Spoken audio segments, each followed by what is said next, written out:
et résumé des épisodes précédents. Après plus de 10 ans d'attente, le film Kaamelott est enfin lancé. C'est un film tout-terrain qui se tourne dans des déserts, sur la mer, sur des montagnes et dans des châteaux, et on a appris depuis peu que Excalibur était le seul personnage qui était sûr de revenir au casting. Ça va, vous avez pas trop galéré? Non, on a bien avancé. Et c'est donc ici que reprend notre voyage sur la route de Kaamelott le film. 6 avril 2019, après plusieurs jours de blocage, le lieu-dit de la chasserie sur le mont Pilat est enfin accessible aux promeneurs de la région.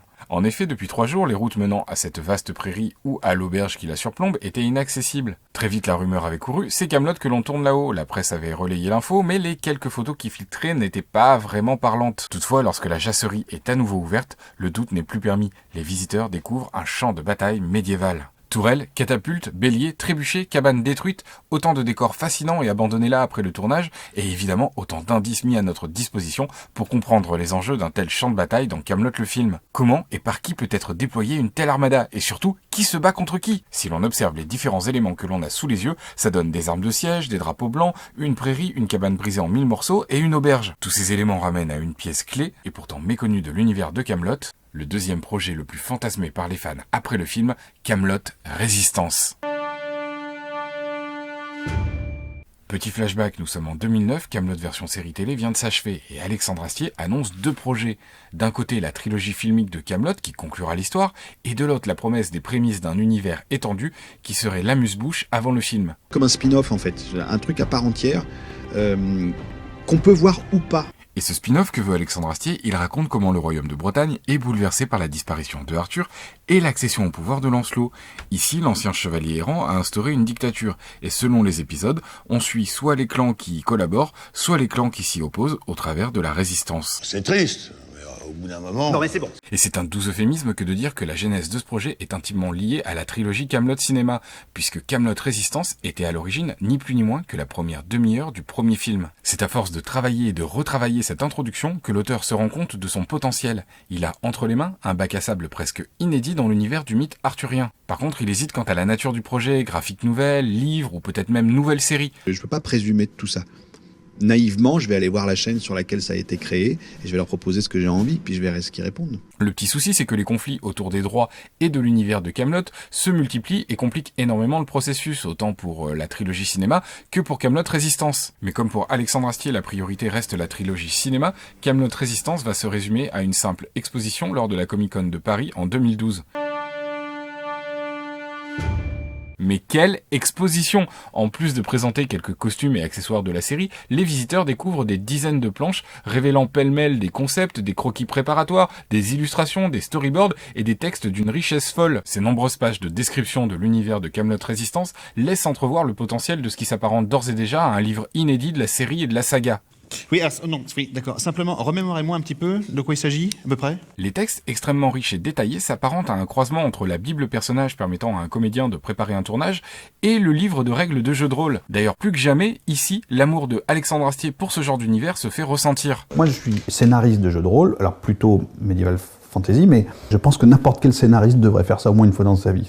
Ça lui mettrait les compteurs à zéro. Ici, l'avenir des personnages et les décors qui y sont dépeints permettent certes d'anticiper Kaamelott Résistance, mais aussi, au-delà de ça, l'univers dans lequel se dérouleront les films Kaamelott. Parce que Kaamelott Résistance a été et finalement reste toujours la présentation de l'univers des films. Lancelot y dirige la Bretagne, son armée de soldats blancs parcourt le pays à la recherche de tout chevalier de la table ronde encore fidèle à Arthur, le roi Lot est évidemment à ses côtés, et Lancelot souhaite récupérer Guenièvre, mais la reine s'est réfugiée en Carmélide.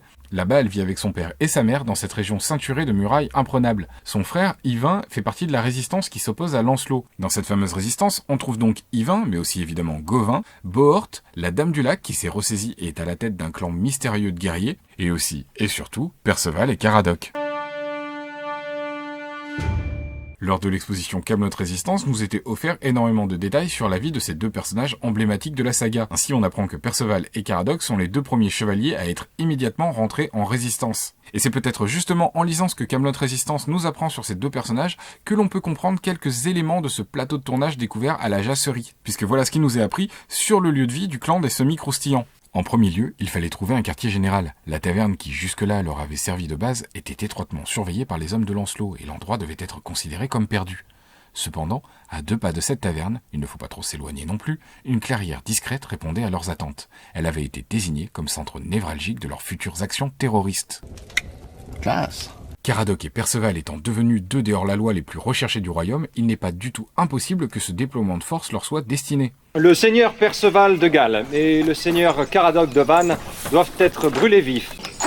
Et le fait est que le lieu de la chasserie, avec son auberge et sa clairière, fait énormément penser à la description du refuge de Perceval et Caradoc. On n'a rien compris. Du coup, première possibilité, la cabane explosée retrouvée sur les lieux de tournage serait le QG des semis-croustillants explosés au début de la bataille. Et s'ils ont eu le temps de retrouver un refuge dans l'auberge, les machines de guerre et le bélier sont là pour en faire le siège. La deuxième possibilité, c'est la magie du cinéma. Ce champ de bataille en pente correspond à un objectif qui n'est pas encore visible sur le décor.